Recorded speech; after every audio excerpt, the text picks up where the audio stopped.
دوستان صبح همگی بخیر. تور پارادایس هستیم، اومدیم دره ستارگان. اینجایی که هست دره ستارگان بومیا. اینجا معتقدن چند خورده به این شکل در اومده و در اثر فرسایه.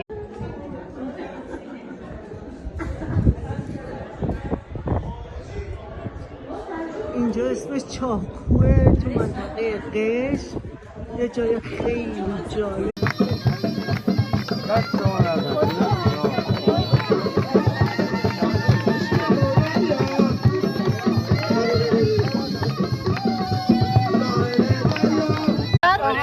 برمیگرده سنگینی بناشین بچه‌ها، یه طرف سر جاتون باشین. عروسی داریم. وای بیاین بچه‌ها بیاین. وای بیاین. آره دارن بیاین بالا بیاین بالا.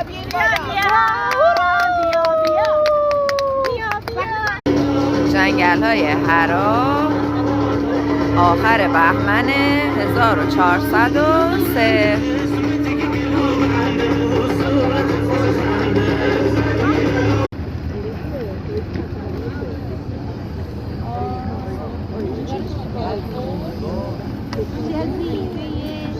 جزیره هنگام. به به ماهیای خوش.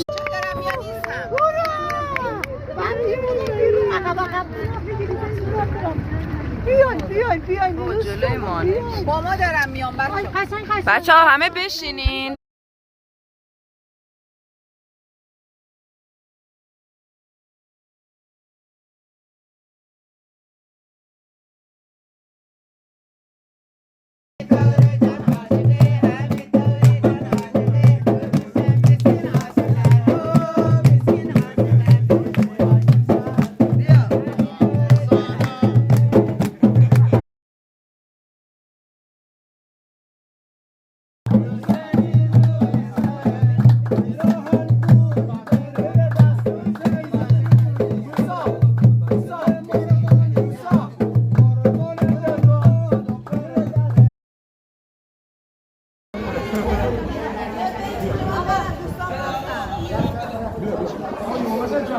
آقا جوونه بالاخره جوونه اینو میخوام بگویم تو چا